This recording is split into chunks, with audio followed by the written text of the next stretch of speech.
Today I'm reading an excerpt from The Undertaking, a collection of essays by Thomas Lynch. A man that I work with, named Wesley Rice, once spent all of one day and all night carefully piecing together the parts of a girl's cranium. She'd been murdered by a madman with a baseball bat after he'd abducted and raped her. The morning of the day it all happened, she'd left for school dressed for picture day, a schoolgirl dressed to the nines, waving at her mother, ready for the photographer. The picture was never taken. She was abducted from the bus stop and found a day later in a stand of trees just off the road a township south of here.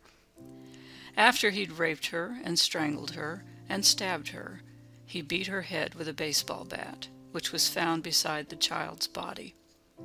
The details were reported dispassionately in the local media, along with the speculations as to which of the wounds were the fatal one, the choking, the knife, or the baseball bat. No doubt these speculations were the focus of the double post-mortem the medical examiner performed on her body before signing the death certificate, multiple injuries. Most embalmers, faced with what Wesley Rice was faced with after he'd opened the pouch from the morgue, would have simply said, "Closed casket," treated the remains enough to control the odor, zipped the pouch, and gone home for cocktails. It would have been easier. The pay was the same. Instead, he started working. 18 hours later, the girl's mother, who had pleaded to see her, saw her. She was dead, to be sure, and damaged, but her face was hers again, not the madman's version. The hair was hers, not his. The body was hers, not his. Wesley Rice had not raised her from the dead nor hidden the hard facts, but he had retrieved her death from the one who had killed her. He had closed her eyes, her mouth.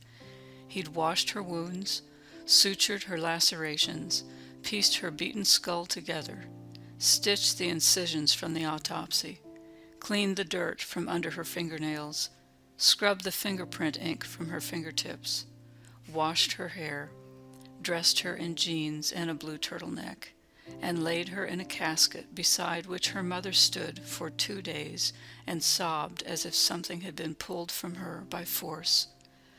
It was the same when her pastor stood with her and told her, "God weeps with you," and the same when they buried the body in the ground. It was then and always will be awful, horrible, unappeasably sad, but the outrage, the horror, the heartbreak belonged not to the murderer or the media or the morgue, each of whom had staked their claims to it. It belonged to the girl and to her mother. Wesley had given them the body back. Barbaric is what Jessica Mitford called this fussing over the dead body. I say the monster with the baseball bat was barbaric. What Wesley Rice did was a kindness.